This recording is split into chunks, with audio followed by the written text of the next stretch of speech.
নমস্কার বন্ধুরা, staff selection কমিশনের মাধ্যমে পশ্চিমবঙ্গ সরকার এ রাজ্যে 11 থেকে 12,000 কর্মী নিয়োগ করতে চলেছেন। গ্রুপ সি এবং গ্রুপ ডি পদে এই নিয়োগগুলি হবে। এই নিয়োগ সংক্রান্ত সমস্ত তথ্য আজকের ভিডিওতে আপনাদের আমি জানাবো। আপনারা জানেন অনেক দিন ধরে কোনো শূন্য পদে সেভাবে নিয়োগ করা হয়নি, বিশেষ করে গ্রুপ সি গ্রুপ ডির ক্ষেত্রে। অন্যান্য রিক্রুটমেন্টের ক্ষেত্রেও তো একই ব্যাপার। তো এই মুহূর্তে যেহেতু সেই ধরনের একটা ইনফরমেশান পাওয়া গেছে, ইনফরমেশানটি আপনাদের সঙ্গে শেয়ার করতে চাই। কারণ বর্তমানে এ রাজ্যের প্রচুর যুবক যুবতী বেকার সমস্যায় ভুগছেন। সাধারণত এইসব নিয়োগের ক্ষেত্রে 40 বছর বয়স পর্যন্ত আপনি আবেদন করতে পারেন এবং অংশগ্রহণ করতে পারেন। তো চলুন আজকের ভিডিওতে ডিটেলস তথ্য এই ব্যাপারে আমরা জেনে নেব। কবে নাগাদ এই ধরনের বিজ্ঞপ্তি প্রকাশিত হতে পারে সে সম্পর্কেও জানবো। এবং ভিডিওতে যাওয়ার আগে আপনাদের কাছে একটি ছোট্ট অনুরোধও করব, এই চ্যানেলে আপনি যদি নতুন এসে থাকেন তাহলে অবশ্যই চ্যানেলটিকে সাবস্ক্রাইব করে পাশে থাকা নোটিফিকেশন বেল আইকনটা অল করে রাখবেন, তবেই পরবর্তী ভিডিওর নোটিফিকেশন সবার প্রথম আপনার কাছে চলে যাবে। তো দেখুন, স্টাফ সিলেকশন কমিশনের চেয়ারম্যান পদ পূরণ হতেই সরকারি অফিসে স্থায়ী কর্মী নিয়োগের ব্যাপারে প্রশাসনিক তৎপরতা শুরু হয়েছে। এসএসসির মাধ্যমে সি এবং ডি গ্রুপে এবছরের মধ্যে কর্মী নিয়োগ প্রক্রিয়া শুরু করার পরিকল্পনা নেওয়া হয়েছে। সরকারি সূত্রের খবর, দুটি শ্রেণী মিলিয়ে প্রথম পর্যায়ে অন্তত 11 থেকে 12,000 কর্মী নিয়োগ হতে পারে। এই প্রক্রিয়া শুরু করার জন্যই এসএসসির সদস্য পদগুলি পূরণ করতে হবে।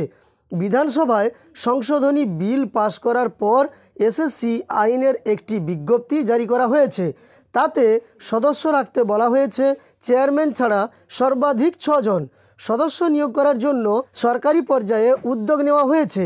দিন কয়েক আগে কর্মীবর্গ ও প্রশাসনিক সংস্কার দপ্তর এসএসসির চেয়ারম্যান পদে অবসরপ্রাপ্ত আইপিএস আধিকারিক বিবেক সহায়কে নিয়োগ করার জন্য বিজ্ঞপ্তি জারি করে। 2011 সালে মা মাটি মানুষের সরকার আসার পর স্টাফ সিলেকশন কমিশন গঠিত হয়। পাবলিক সার্ভিস কমিশনের পিএসসির মাধ্যমে সরকারি দপ্তরে কর্মী নিয়োগ দেরি হচ্ছিল, তাই কর্মী নিয়োগে গতিবৃদ্ধির জন্যই গড়া হয়েছিল এসএসসি। একজন অবসরপ্রাপ্ত আইএএস অফিসারকে এসএসসির চেয়ারম্যান করা হয়। গ্রুপ বি এবং গ্রুপ সি পদে কর্মী নিয়োগের জন্য পরীক্ষা নিতে শুরু করে এসএসসি। ক্লার্ক নিয়োগের জন্যও এবার ক্লার্কশিপ পরীক্ষা নেয় তারা, কিন্তু তারপর রাজ্য সরকার হঠাৎই এসএসসি তুলে দেওয়ার সিদ্ধান্ত নেয়। ক্লার্ক নিয়োগের দায়িত্ব ফের দেওয়া হয় পিএসসিকে। অন্যদিকে গড়া হয় একটি পৃথক গ্রুপ ডি রিক্রুটমেন্ট বোর্ড। রাজ্য সরকারের বিভিন্ন দপ্তরে বেশি সংখ্যায় গ্রুপ ডি কর্মী নিয়োগের জন্য এই ব্যবস্থা।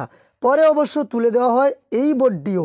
ফের এসএসসি চালু করার জন্য 2022 সালে বিধানসভায় একটি সংশোধনী বিল পাস করায় রাজ্য সরকার। গত বছর ওই বিলের ভিত্তিতে এসএসসি আইনের বিজ্ঞপ্তি জারি করা হয়েছে। সরকারি সূত্রের খবর, নিউ টাউনের একটি অফিস থেকে এসএসসি কাজ করবে। প্রথম পর্যায়ে গ্রুপ ডি কর্মী নেবে 8,000-এর কিছু বেশি। গ্রুপ সি পদে নেওয়া হবে 3 থেকে 4,000 জনকে। এজন্য প্রতিযোগিতামূলক পরীক্ষা নেবে এসএসসি।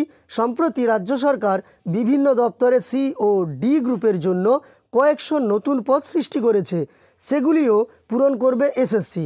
গ্রুপ সিতে মূলত লোয়ার ডিভিশন অ্যাসিস্ট্যান্ট বা এলডিএ নিয়োগ করা হবে। পরীক্ষা পদ্ধতি কীরকম হবে তার একটি প্রাথমিক খসড়া তৈরি হয়ে গিয়েছে, সেটি চূড়ান্ত হবে শীঘ্রই।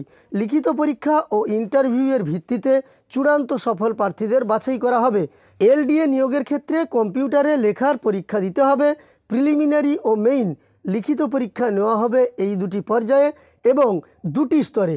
দুটি পরীক্ষাই নেওয়া হবে অবশ্য একই সঙ্গে। অবজেক্টিভ টাইপের প্রশ্ন থাকবে প্রিলিমিনারিতে। শুধুমাত্র ওই পরীক্ষায় সফল প্রার্থীদেরই মেইন পরীক্ষার উত্তরপত্র দেখা হবে, তারপর নেওয়া হবে ইন্টারভিউ।